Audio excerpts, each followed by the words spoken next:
Every year at the end of SALTEX, we send out a survey to exhibitors and visitors, and they come back with feedback on what worked well, what didn't quite work so well, any ideas what they'd like to see in the future. We've got our normal Learning Live sessions expanded to so more sessions in Learning Live all around the education. We've got our stands and theatres that we've got and expanded the speakers on that theatre. And we've also expanded a little bit to areas such as the workshop, where people can get interactive with machinery as regards how to set it up, what's the correct way to set it up, health and safety, etc. That goes through all levels from grassroots to professionals. But it's 100% free.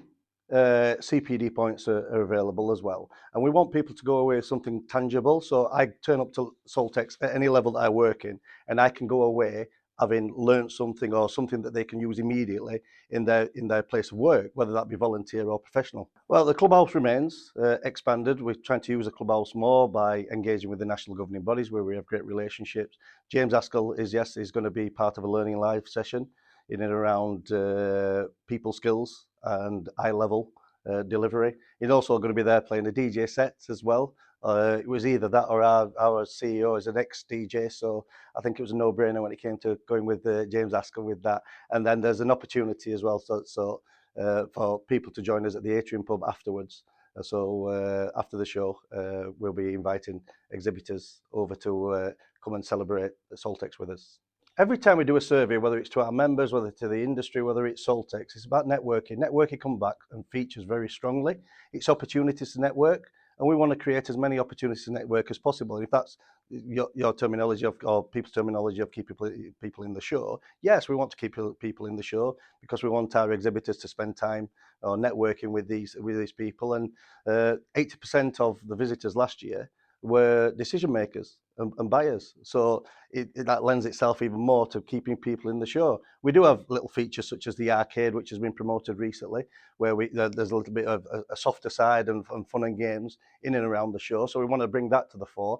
But ultimately, I think we want to deliver a show for exhibitors and for visitors that's high quality and they can get as much as possible out of the show. Well, SALTEX is delivered by the GMA. The GMA is a not-for-profit organisation. So it's a virtuous circle. Every penny that's spent with the GMA goes back into the industry, every single penny, whether that's resource, whether that's advocacy, whether that's products and services that we provide, so education, membership, etc. And it's heavily subsidized by the money that comes in. So we are providing opportunities for people in the industry to do training, to do qualifications, for us to advocate to national governing bodies and the government on what a great industry this is. So I don't want people to lose sight of that fact of why it's unique, because we are not for profit and every single penny provides assistance to the industry.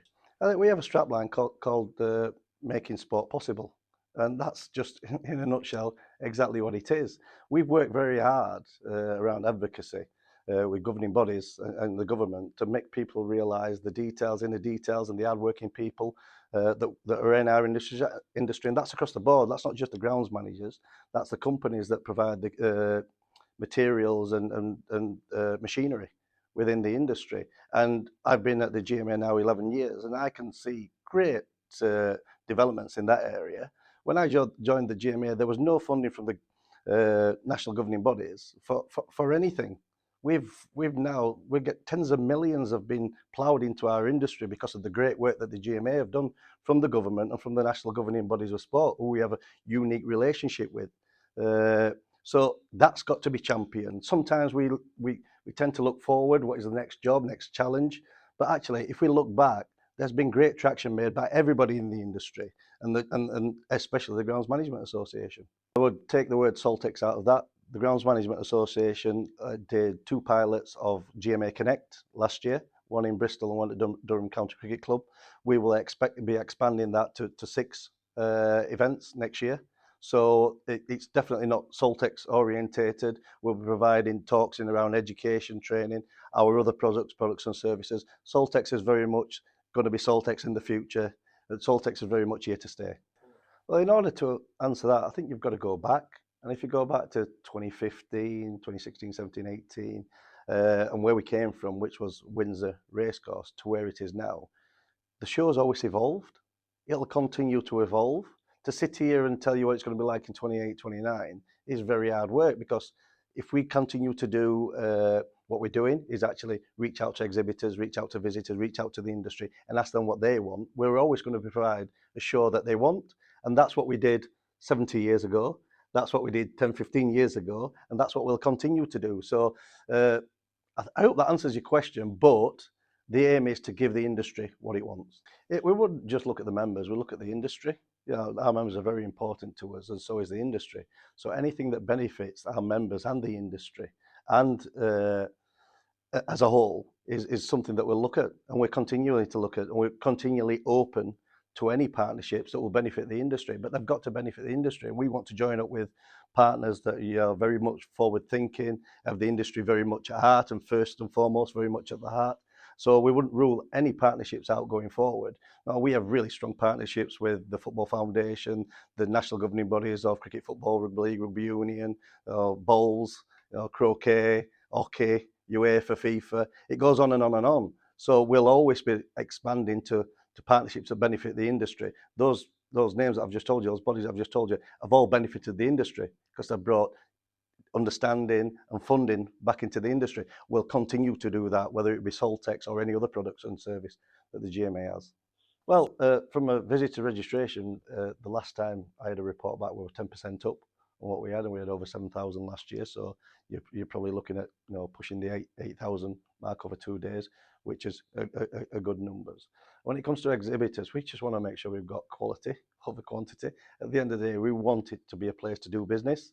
So if visitors are coming, they're seeing high quality exhibitors. If exhibitors are welcoming visitors, high quality visitors, as I mentioned earlier.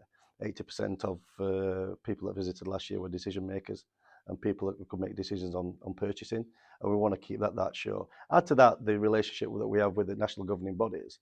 It's their chance, it's our chance as an industry to showcase the industry to the national governing bodies, who we engage with regularly, and the government to attend as well, to see us as an industry. And I think we come across as slick, professional, and also the weather doesn't play a part as well, which always helps.